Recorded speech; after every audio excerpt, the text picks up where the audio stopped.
মোবারকেও যাই, আমি ইফতার নিজে করি এবং রোজাতেও যাই, ইফতারেও যাই, ঈদেও যাই। इतने तेजस्वी लोग हैं हमारे पास।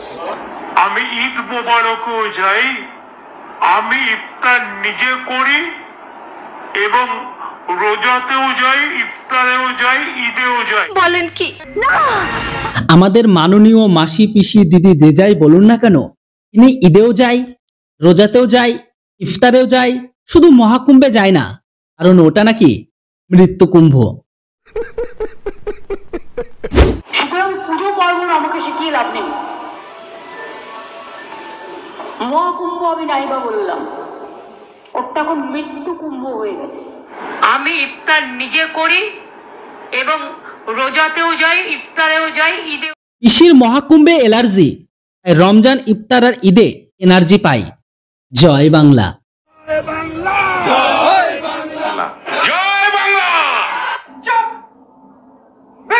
হিন্দু মুসলিম উভয় মিলে তৃণমূলকে ভোট দিয়েছে, আবার সেই তৃণমূলের বিধায়ক বলছে মুসলিমরা মুসলিমদের প্রতিনিধি নির্বাচন করুক। মেরুকরণ হলো তো কি হলো? তুমি হিন্দু হিন্দু করবা, আমি মুসলিম মুসলিম করতে হবো না? তুমি হিন্দু বললে তুমি কমনিয়াল না, আমি মুসলিমের পক্ষে থাকলে তখন আমি মেরুকরণের রাজনীতি। যেই হিন্দুরা তৃণমূলকে ভোট দিয়েছে তারা এই সমস্ত বক্তব্যগুলোকে চোখে দেখতে পাচ্ছে না, এই সমস্ত কথাগুলো তারা বুঝতে পারছে না, না দেখেও তারা শুনতে পাচ্ছে না, আমি বুঝতে পারছি না। তারা তো শুধুমাত্র লক্ষ্মী ভান্ডার, 1000 টাকা কত বড় বড় শূন্য আছে সেগুলো দেখতে পাচ্ছে। ভাই হুমায়ুন কবিরের মতো বিধায়ক ঠিক অন্যরকম, মানে ভোটের আগে হিন্দুদের কাছে ধর্ম নিরপেক্ষ, সেকুলার, আর অন্তরে এদের মধ্যে চিন্তা ভাবনা অন্যরকম। যদি শতকরা 80%, 90% মুসলমানকে আমি আগামী দিনে একটা করতে পারি, তাহলে আমি এটুকু বলবো মুসলমান সমাজকে আগামী দিনে, যে পশ্চিমবাংলা বিধানসভায় বর্তমানে 294টা সিট রয়েছে বিধানসভার। তার মধ্যে আমার একদম পরিষ্কার পরিসংখ্যান জানা আছে যে 84টি বিধানসভা সিটে 52 থেকে 85% মুসলিম মেজরিটি সিট আছে। আমি আগামী দিনে পশ্চিমবাংলার মুসলমান ভাইদের কাছে আবেদন করব যে মমতা ব্যানার্জি ক্ষমতায় আছে, আজকের দিনে 42টা মমতা ব্যানার্জির মুসলিম এমএলএ আছে। আগামী দিনে 2026-এ যদি মমতা ব্যানার্জি 42-এর জায়গায় 52টা প্রার্থী দেয় মুসলিম, তাহলে 52টা জায়গাতেই যেন তৃণমূল কংগ্রেসকে ভোট দেয় মুসলিমরা, সেসব ভোটাররা। যেখানে 52, 55, 58% মুসলিমের ভোটার, সেখানে যদি হিন্দু প্রার্থী দেয়, তাহলে আমি বলবো যে সিপিএম, কংগ্রেস যারাই ভালো মুসলিম প্রার্থী দিবে, মুনাফেক, তারপরে মুশরেক, এদেরকে বাদ দিয়ে ভালো মুসলিম, শিক্ষিত মুসলিম, ভদ্র, নর্ম, কোরআন হাদিস জানা, যারা কোরআনকে সম্মান করে, এই সমস্ত মুসলিমকে আমরা চাইছি 26-এ 84টা বিধানসভার মেজরিটি সিটে 84টা মুসলিম বিধায়ক যাক, এবং আমরা একবার বিরোধী আসনে বসি না। পশ্চিমবঙ্গের বিধানসভায় 294টা বিধানসভার মধ্যে 84টা বিধানসভায় মুসলিম বিধায়ক নিয়ে বিরোধী আসনে বসতে চাইছেন ইসলাম পড়া গ্রহণকারী এই হুমায়ুন কবির বাবু। समझ रहे हो ना? আমরা চাইছি 26-এ 84টা বিধানসভার মেজরিটি সিটে 84টা মুসলিম বিধায়ক যাক, এবং আমরা একবার বিরোধী আসনে বসি না। ভাই এখানে আমি ওই লক্ষ্মী ভান্ডার পাওয়া সেকুলার হিন্দুদের কাছে একটাই প্রশ্ন করতে চাই এখন, যে ওই 84টা মুসলিম বিধানসভা আসনে কি হিন্দুরা তৃণমূলকে ভোট দেয় না? অনেক হিন্দুরা তৃণমূলের মুসলিম বিধায়কদেরকে ভোট দিয়ে জিতিয়েছে, আর আজকে সেই সমস্ত হিন্দুরা পান্তা ভাত খেয়ে শুয়ে পড়েছে। देखा आपने लापरवाही का नतीजा है। ভোটের দিনে হিন্দুরা বাড়িতে বসে থাকে, পান্তা ভাত খেয়ে ঘুমায়, ভোট দিতে যায় না। আর মুসলিম ছেলেরা ঘুগনি মুড়ি খেয়ে সারাদিন ভোট করে। এখানেই পার্থক্য গড়ে দেব।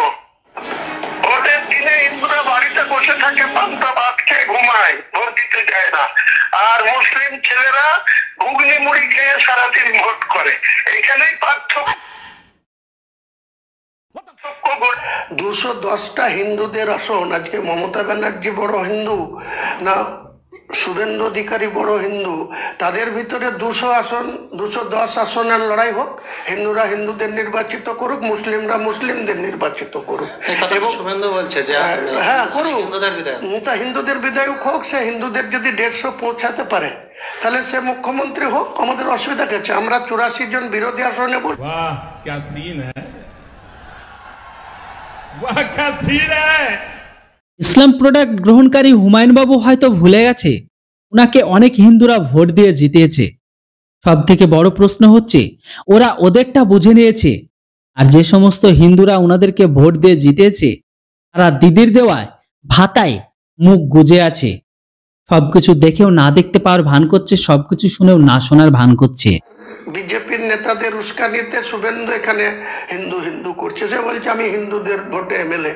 তো সে যদি হিন্দুদের ভোটে এমএলএ হয় তাহলে এখানে ভরতপুরে আমি 50% হিন্দু ভোটার, 50% মুসলিম ভোটার। আমি ভোট পেয়েছিলাম 98,000, আর একজনা ইমন কল্যাণ মুখার্জি, ওই শুভেন্দুর পার্টির প্রার্থী ইমন কল্যাণ মুখার্জি, সে পেয়েছিল 54,500। আর একজন কমলেশ চ্যাটার্জি এক্সিস্টিং এমএলএ ছিল 16 থেকে 21 কংগ্রেসের, অধীর চৌধুরীর, তা সে পেয়েছিল মাত্র 30,000 কত। তাহলে দুজনা মিলে 90,000-এ পৌঁছায়নি, আমি একাই 98,000 ভোট পেয়ে। ইসলাম প্রোডাক্ট গ্রহণকারী হুমায়ুন কবির বাবু উনি 94,000 ভোটে জিতে এসেছে। শুভেন্দু অধিকারী কোনো মুসলিম ভোটে জিতে আসেনি, উনি হিন্দুদের ভোটে জিতে এসেছে, তাই উনি হিন্দুদের পক্ষেই নেবে। কিন্তু হুমায়ুন বাবু, আপনি ধর্মনিরপেক্ষ সেকুলারস যে অনেক হিন্দুদের কিন্তু ভোটে জিতে এসেছেন, এটাও মনে রাখবেন। কেসটা তুমি ধরেই ফেলেছো। কাম সেরা ফেলেছেন ভাই, আপনি কাম সেরা ফেলেছেন। মেরুকরণ হলো তো কি হলো, তুমি হিন্দু হিন্দু করবা, আমি মুসলিম মুসলিম করতে হবো না। তুমি হিন্দু বললে তুমি কমনিয়াল না, আমি মুসলিমের পক্ষে থাকলে তখন আমি মেরুকরণের রাজনীতি করছি। দেখ ভাই, ওরা ধর্ম নিয়ে রাজনীতি করছে, করুক। আমরা হিন্দুরা শুধু ব্যাংকে গিয়ে আপডেট করে আসবো যে লক্ষ্মী ভান্ডারে 500,000 টাকা ঢুকেছে কিনা। এই তো অবস্থা আমাদের সমগ্র হিন্দু জাতির। কথাটা ঠিকই বলেছে। আচ্ছা শুভেন্দু বাবু, যেটা করছেন সেটা তো বিজেপির জন্য, এবং অনেকে মনে করেন যে তারা বিজেপি দলটা একটা নির্দিষ্ট ধর্মের হয়ে কাজ করে, যদিও করে কিনা তা নিয়ে প্রশ্ন চিহ্ন আছে। কিন্তু আপনি যেভাবে বলছেন তাহলে তো আড়াআড়ি ভাবে দুটো গোষ্ঠী দুই রকম ভাবে ভোট করবেন। তাহলে তথাকথিত সেকুলার যারা, ধরুন তৃণমূল, কংগ্রেস, সিপিএম, তাদের হিন্দু মুসলিম প্রার্থীরা কি করবে? তারা তাদের মানুষের ভোট পেলে তারা জিতবে, তাদেরকে না পেলে জিতবে না। ভোট যে মেজরিটি ভোট পাবে, কাউন্টিং এ যার বেশি ভোট হবে সেই তো সার্টিফিকেট পাবে। তো আমার কাছে কথা হচ্ছে, আমি যদি বলি আমি খুব সেকুলার, আমি সেকুলারিজমে বিশ্বাসী, সেকুলারিজমই চালাবো, কিন্তু অন্য পিঠ থেকে যদি বলে আমি হিন্দু হিন্দু, আমি সেকুলারিজমকে গুরুত্ব দিই না, ভারতবর্ষে আমরা এই করে ক্ষমতায় এসেছি, বাংলাকেও এইভাবে দখল করব, তো তারা তাদের মধ্যে করুক না, অসুবিধা। বিজেপি বরাবরই হিন্দুত্ববাদী নিয়ে রাজনীতি করে, আর সেটার বিরোধিতা করে এই ধর্মনিরপেক্ষ সেকুলার নেতারা। কিন্তু হুমায়ুন কবিরের এই 84%, 30%, 84টা মুসলিম বিধায়ক নিয়ে বিরোধী আসনে বসা, এই সমস্ত বক্তব্য নিয়ে কোনো সেকুলার, কোনো ধর্মনিরপেক্ষ নেতা এই হুমায়ুন কবিরের প্রতিবাদ করলো না। যে তৃণমূল সবসময় স্কুল, হাসপাতাল, রাস্তাঘাট এই সময় উন্নয়নের কথা বলে, আজকে সেই তৃণমূলের মুসলিম বিধায়ক 84টা মুসলিম বিধায়ক নিয়ে বিরোধী আসনে বসতে চাইছে। যা বুঝবার আমি বুঝে গিয়েছি। তাহলে আমি 1956 ভোটে মমতা ব্যানার্জিকে হারিয়ে যদি ও বলে আমাকে চ্যাংদোলা করে ফেলে দেবো, আমি 43,500 ভোটে জিতে গেছি, আমিও মেম্বার, সেও মেম্বার। তার এত ক্ষমতা হয়েছে যে সে আমাকে চ্যাংদোলা করে রাস্তায় ফেলবে? এইদিকে তো 72 ঘন্টারও বেশি সময় হয়ে গেছে হুমায়ুন বাবু, আর 2025-এ দাঁড়িয়ে আপনার মাথা থেকে ধর্মনিরপেক্ষ এটাও সরে গেছে। এটা বাংলার জনগণ পরিষ্কারভাবে বুঝতে পারছে যে পশ্চিমবঙ্গে 42টারও বেশি মুসলিম বিধায়ক রয়েছে। এই শুধুমাত্র একজন হুমায়ুন কবিরকে ঠেলে দেওয়া হয়েছে শুভেন্দু অধিকারীর সাথে লড়াই করবার জন্য। শুভেন্দু অধিকারী শুধু চ্যাংদোলা করে রাস্তায় ফেলে দিয়ে আসবে এই কথাটা বলার জন্য পুরো ইসলামিক কমিউনিটি এক হয়ে গেছে। তো আমাদের দেবতা শিবের মাথায় কন্ডম পরালো, কালিমায়ের মুখে সিগারেট লাগানো, এত কিছু হবার পরে অনেক হিন্দুরা মুখ বুজে শুধু বসেই থাকে। 500 আর 1000 টাকা কবে ব্যাংকে ঢুকবে সে আশায় হিন্দুরা শুধু সেকুলারগিরি আর হিন্দু মুসলিম ভাই ভাই করে গেল। কিন্তু তুমি হিন্দু হয়েছে আদৌ হিন্দু সেটাই তুমি বুঝলে না, অন্যের স্বার্থে নিজেকে দিলে বিসর্জন, যেটা এখনো জানলে না। যাই হোক, আমি ওই জন্য মুসলিমদের বলছি যে আগামী দিনে এটাই হোক, মুসলিমরা মুসলিমদের জনপ্রতি নির্বাচিত করুক। 84টা বিধানসভার সদস্য পবিত্র আগস্ট হাউসে তখন থাকবে, তখন এই 210 হিন্দু কেউ তৃণমূলের 150 হোক, নাহলে বিজেপির 100 হোক, যে মেজরিটি পাবে সে সরকার করবে। আর আমরা 84 জন আমরা বিরোধী আসনে বসি না, অসুবিধা কি আছে?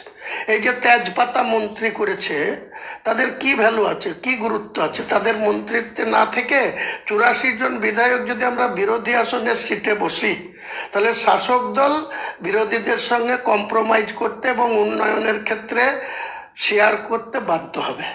মুসলিমরা যদি যেভাবে নবী সাহেব 3000 সাহাবী নিয়ে 15,000 ইহুদিদের যুদ্ধে হারিয়েছিল, পরাজয় করেছিল, তো আমরা যদি 84টা বিধায়ক মুসলিম যেতে পারি, তার ভিতরে 10টা ভেজাল থাকতে পারে, 10টা কারো কাছে মাথা নত।